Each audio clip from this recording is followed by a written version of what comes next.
everybody, welcome to Art Time Today. I'm Cheryl Smith and I will be your art teacher. Today we're going to be making some really cool pictures with flower pots and flowers all around. And I think you're going to have fun because so much of this today is out of your imagination. I'll show you how to do a few different kinds of flowers, but there are thousands of flowers that you can make on your own. You might even have some flowers in your garden or flowers on your table at home that you can look at to get some ideas. I'm going to show you a picture today that I'm very excited about because this artist today is a very good friend of mine. Her name is Lynn Whipple. She is a painter and has painted many pictures of flowers. Now, she's not painting them to look like a photograph of flowers. She's painting them out of her imagination. She's using all kinds of colors and colors that you wouldn't even think a flower might be. She puts that in and then she layers and paints over it, and she keeps her hands moving and has a really fun time doing it. This is her painting. We call a painting like this a still life. Still life. It's not moving, so they call it still. And it's not alive, except the flowers were alive once. But typically in a still life, it's things that you find around your house and you put them together and make a collection of things that you can paint or draw. So we've got a still life here that my friend Lynn Whipple did. And I want to point out some flowers and then we'll get right to our picture.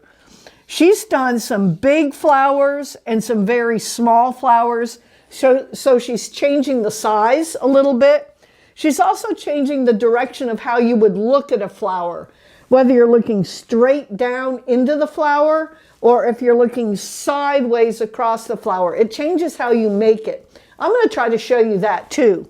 So these flowers kind of start out with a flattened out U shape with little zigzags across the top. All of these flowers are flowers that you're kind of looking at from the side. Whereas these flowers, you're looking more straight at them and you can see the darkened middles and then all the fancy flowers around the outside. She's even gone back and put little bitty baby polka dots all over it after she was completely finished. I love how she painted in her background after she was done. And she also has her vase sitting on a table, and I'll show you how to do that too. She's added a shadow, and I'll let that be up to you if you want to try to put a shadow in there or not. But get ready. What you're going to need is paper, silly stool, paper. I'm going to use white. Remember, you can always use a color. Just make sure that when you're using the colored paper, the markers will show up or the crayons will show up on there for you. I'm going to use crayons with my paper. And when I'm all finished, I'm going to paint some watercolor paint over the top of the crayons. You don't have to. It's just one step that I really kind of love. It's called crayon resist. And instead, if you want to just use markers to color, you can do that. Markers, though, don't mix that well with paint because they'll smear and stuff. So either markers or crayons and paint. So let's get to it. So I've got a picture here that I'm going to work on. Let me get situated, scoot that stool out of the way. I need my crayons out of the box. Sometimes I like to just dump them on the table. Sometimes I like to just leave them in the box and kind of pull them out so I can see all of them. For this, I'm going to just dump. So let me get way back here. This one right here, can we see that, Mr. Fred? We can see all these over here now? Awesome. So this one was done with crayons, and then I painted the background kind of an orangey, and then I did a real quick paint on the table with a pink. I did not paint the vase yet, but I think I would still do that. This one, I used markers. So you can see the difference in the way they look. You make that decision. Also on this one, I added a little thing in the background, like a picture on the wall. You can do that too. This is like one of our abstracts we did a few weeks ago. So I'm going to get some colors that'll show up nicely so that you can see them. And I'm going to start out with flowers. I'm not going to start with my stems or my vase. A lot of kids like to just start with the vase, put the vase in, and then draw the... We're going to do it kind of backwards. We're going to start with the flowers. So we put flowers everywhere on our picture. I'm going to start out and do one that's kind of a circle. Doesn't have to be a great circle. It's a flower. And I'm going to make some roundy round bumps all over the flower. They don't have to all be even. The wind blows the flowers, you know, sometimes, and they get all wonky. No stem yet.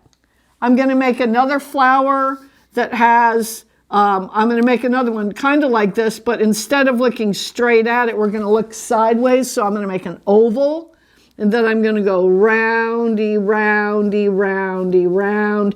And then across the top, I could make some little marks to make it look like you can see a little bit of those. Let's do another one. I'm going to make one up here that's a super spike. Zigzag, zigzag, zigzag. Poke it out. It looks like an exploding star or something. And if you want to, you can go back around this because there's still a lot of space. And you can put extra little points, little V's. If you want to call them the little V's, they're upside down V's. Okay, there's another one like that. Let's do one of these looking sideways. So I'll pick down here and I'm going to make an oval. And then instead of roundy rounds, I'm going to go spikety spike. 1, 2, 3, 4, 5, 6. And then I'm going to make some little spikes in the back. Like they're kind of sticking up a little bit. And then I can add some little pokey-poke, okay? That's another one. And then I want to do one like Lynn did, where she does the side of the flower. I love these on hers because this one has orange and pink and yellow and green, and this one has every color. You can make them every color. So I'm going to make one kind of like this. So I'm going to start out and do a flattened out U, and then across the top, we're going to do a bumpity, bumpity, bumpity, bumpity, bumpity, bump. And we'll color those in a minute. And then down here, I'm going to make one. See how she has some flowers doing the old droopy thing? Are we over here? Did I just jump out of the picture again? That happens a lot. So she has some that are droopity down because, you know, when you have a vase of flowers at home, sometimes there's one flower in there that goes, whoa. I guess it didn't get enough water. So what we have to do now, I think it's a great idea. It fills the page too. So I'm going to add a droopy, kind of like this one though. So I'm going to make a flattened out U. It looks more like a rainbow when it's dripping down like this. And this one I'm going to go zigzag, zigzag, zigzag, zigzag. And if you want to make another layer of zigzags, you can. There's not a lot of rules for this because it's so much out of your imagination. Next thing you're going to want to do is draw your vase. And I'm going to grab this red-orange color. And I'm going to make a vase down here. Now, I have not left myself a ton of room. And if you have a lot of these empty spaces, you can fill those in with flowers. You can fill the whole thing. So I'm going to make a vase. I want to show you. I've got a couple of vases here.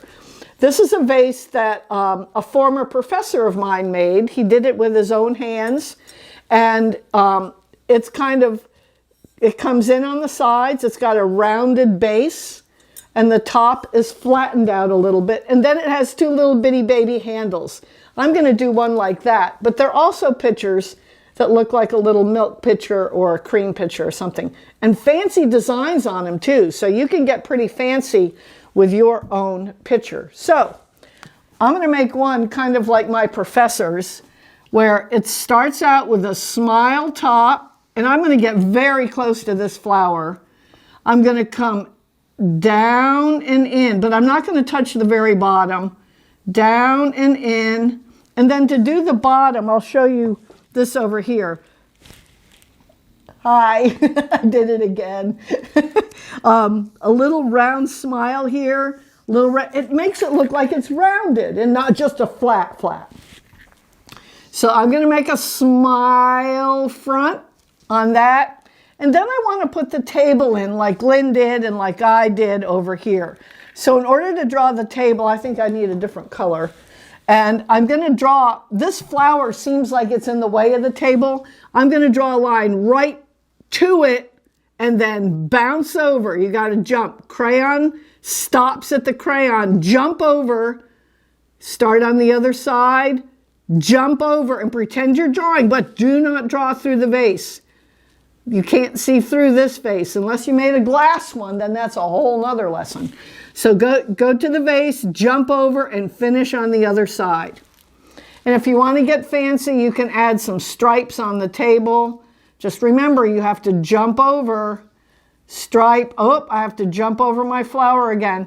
And by doing that, it makes it look like these things are in front of the table. That's a whole nother lesson too. We'll talk about that one time. Now, stems. I think we need to put a few stems in here. And the flowers get in the way of each other. I'm going to make this little guy a little droopy stem here.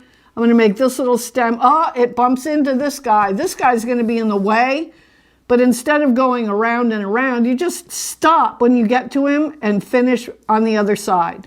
So here's a little fancy flower. Stop when you get to this guy. Jump over and do the same thing. Up, this guy runs into that. And then it doesn't matter. If you notice Lynn's, you can't see stems coming out of every flower. You can see them some. And if you'd put more in, you don't have to draw the stems. People know a flower is attached to a stem. Then you start coloring. And I'm going to color just a little bit of this so you can see. I'm doing it nice and dark. And the thing I want you to notice is you do not have to color each flower all one color. You can color each flower a couple of different colors. If you're using markers, this works fine as well. I just did around the middle, that light blue, and then now I'm going to do pink on the outside. So instead of just every flower all one color, you can make them all different kinds of colors. It makes it super, super awesome, just like Lynn did. Red, pink, orange, yellow, and she has some different stripes and lines in it. And you can add all kinds and make it really, really cool. The one thing I noticed I didn't do, add some leaves. I need a darker green. Mr. Fred won't be able to see that one. But put leaves everywhere. Leaves and leaves and leaves. And it helps fill up the space. Whoop, and even a little droopy leaf. You can make them brown if you wanted.